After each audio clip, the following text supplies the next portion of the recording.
Hi everyone, Jill DiArpino from aftermathofsuicide.com. I know I have these crazy funny little headsets on. I'm waiting for my microphone to come in, but the sound should be much clearer now.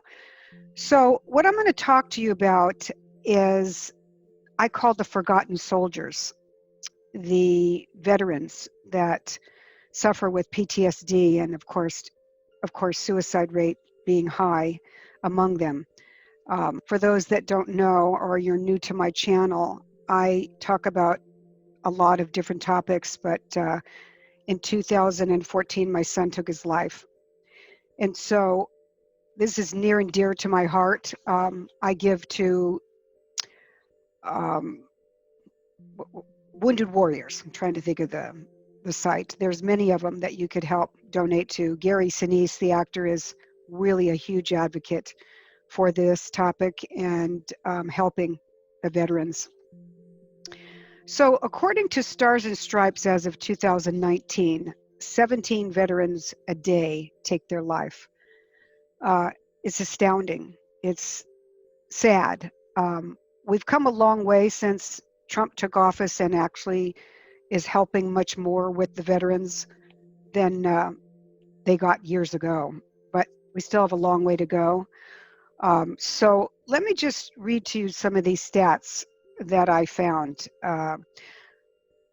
11 to 20 out of every 100 veterans who served in Iraqi freedom have PTSD.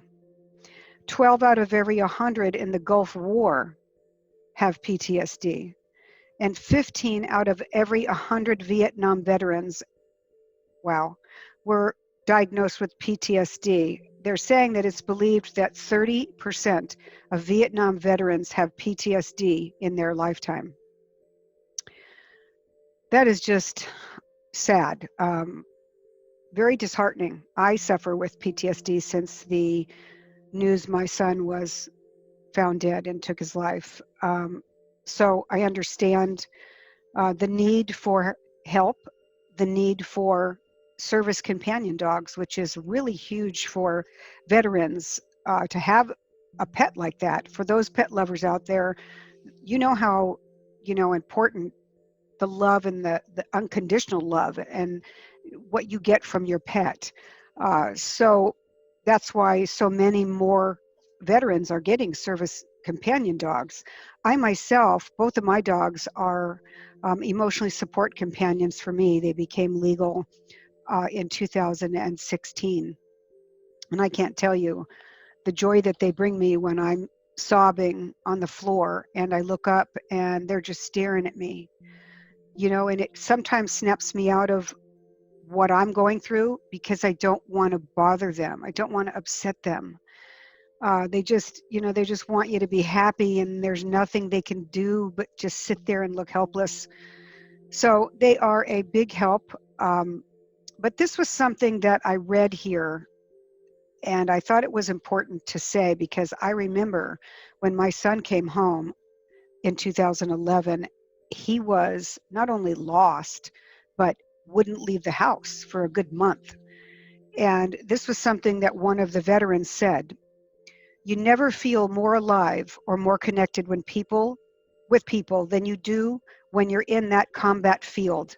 And I think for many vets coming back who've had their neurotransmitters firing at a very high speed, they struggle with, how do I find this again? Where do I get this kind of feeling alive? Think about that. They're leaving everybody they knew. They're leaving everything they knew. They're leaving their routine, getting up at 5, making their bed, running, whatever they do for the day over and over. And now they're coming home and they're just told, okay, see ya. Thanks for your service. What do? They're like lost, especially if they go home to an empty home. Their wife's left them, their husband's left them, It's terribly, I can't tell you unless you've, know somebody that's been in the service or has in the service, you really have no clue what these soldiers give up. The birth of their children, holiday after holiday, living in 125-degree weather in Iraq. My son told me that many times the generators went out. There was no air, and it was 125 degrees.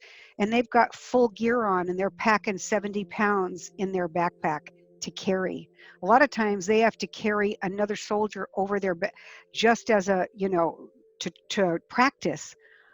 And we just sit here in our homes with the air conditioning and whatever, and we want to complain. So please, when you see a soldier, a veteran, please thank them, sincerely thank them for their service and what they give up.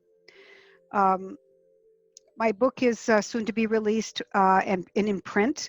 So please look forward to that coming out, Overcoming a Life Destroyed. Sign up for my YouTube channel here. I do upload weekly, and also my website, aftermathofsuicide.com. You can reach out to me there on the Contact Jill page and maybe let me know of a topic you'd like me to talk about. And also my Instagram, which is Aftermath of Suicide as well. So until the next time, be well, stay kind, just be kind to one another. These are really, really trying times.